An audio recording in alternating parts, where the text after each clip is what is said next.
የተከበራችሁ ወደ ቻናሌ ቤተሰቦች በሀገርም በውጭም ያላችሁ ሰላማችሁ ብዙ ተተረፍረፍ ይበራልኝ እያልኩኝ ለቻናሉ አዲስ የሆናችሁ ላይክ ሰብስክራይብ እያደረጋችሁ አበረታቱኝ። ዛሬ ፍቅር ሲበርድ የመጨረሻ ክፍል 15 ይዤ ቀርቤያለሁ። በጩቤ ስትወጋ ተዘረረች። ይሄኔ የነ ሳራ ግቢ ተከራዮች ይመለከቱ ስለነበረ በጩኸት ሰፈሩን አደበላለቁት። ሁሉም ከዛ የሳራ እንጀራ እናት ለማምለጥ ስትሞክር በአካባቢው የነበሩት ሰዎች ያዟት። ወደ ጣቢያም ተወሰደች። ሰው በመግደል ሙከራ ተከሳ ወደ ማረፊያ ቤት ተላከች። ለምለምም ወደ ሐኪም ቤት ከወሰዷት በኋላ ለልዑል አባት ደወሉለት። የልዑል አባት ደግሞ ብዙነህ ጋር ደውሎ እነሱ ከባህር ዳር እስከሚመለስ ድረስ ለምለም ጋር እንዲቆይለት ጠየቀው። ብዙነህ ኧረ ችግር የለውም ሲል የለምለም ክፋትና በደል ረስቶት ነበር።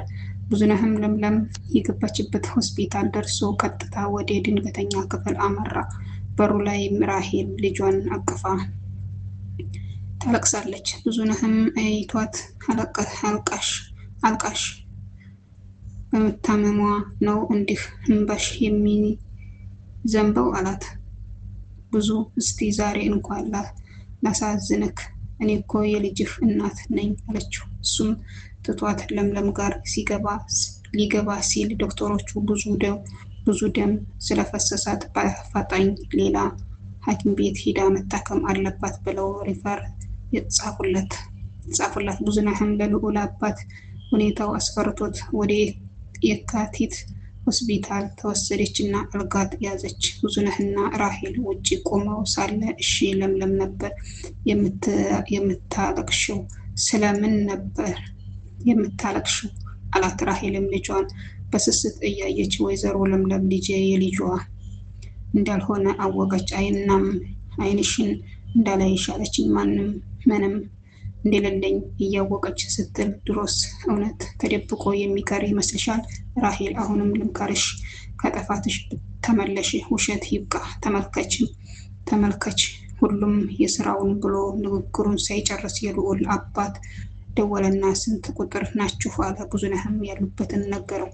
ልክ ወደ ክፍሉ ሲሄዱ ራሄል ደንግጣ ቆመች። ብዙነህም ድንጋጤዋ አስደንግጦት ምን እንዳየች ለማየት አይኗን ተከትሎ ዞር። ይሄኔ እሱም ተገረመ። ሳራና ልዑል ከልዑል አባት ፊት ለፊት ይሮጣሉ።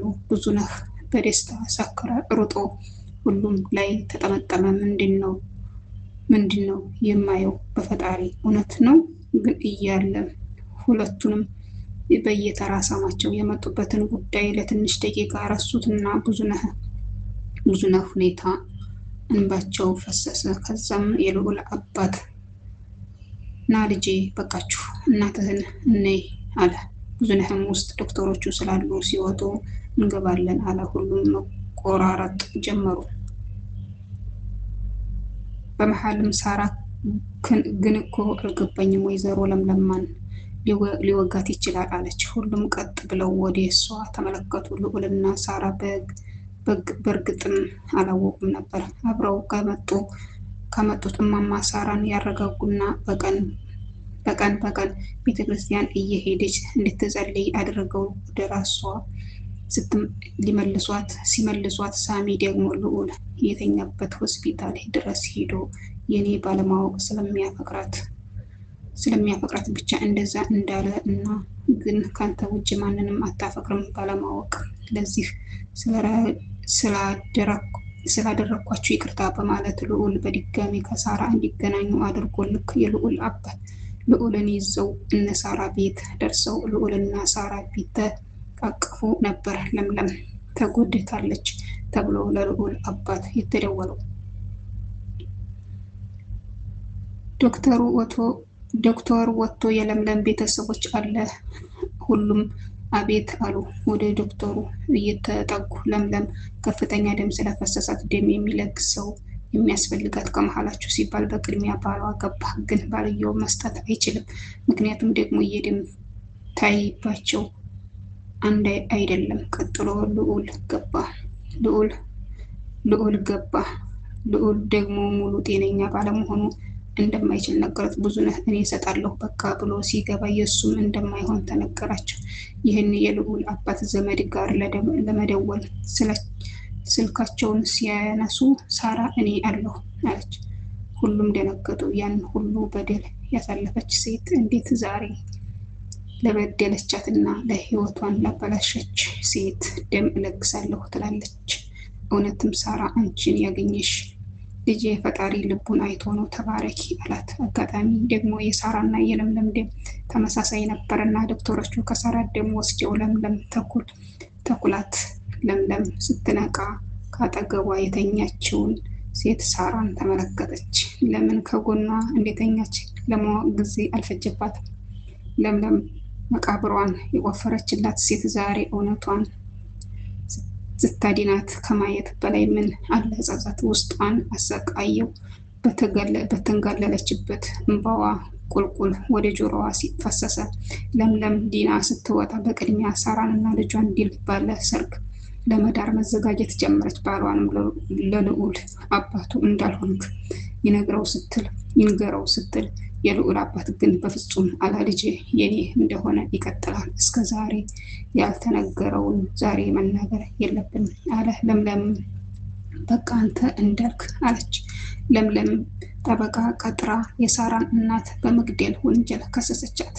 ሳራም የአባቷን ሀብት ይገባሻል ሲባል ተፈረደላት። ከብዙ ምርመራ በኋላም በለምለም ጥረት የሳራ እንጀራ እናት በእድሜ ልክ እስራት ተፈረደባት። ልዑልና ሳራም ድል ባለ ሰርግ እንደ አዲስ ተጋቡ።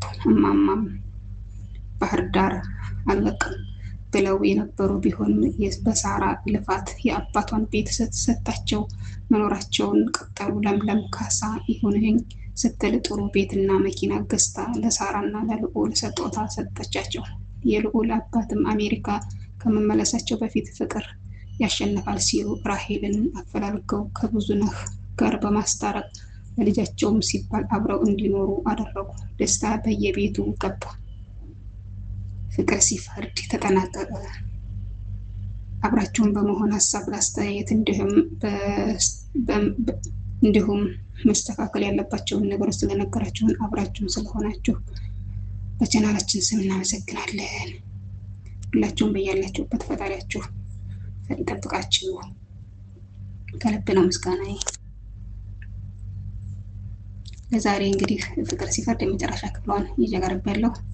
በሌላ በአዲስ ቪዲዮ ውስጥ የምንገናኝ። ሁላችሁም በያላችሁበት ሰላማችሁ ብዙ ትርፍርፍ ይበርልኝ እያልኩኝ በዚሁ እሰነባበታለሁ።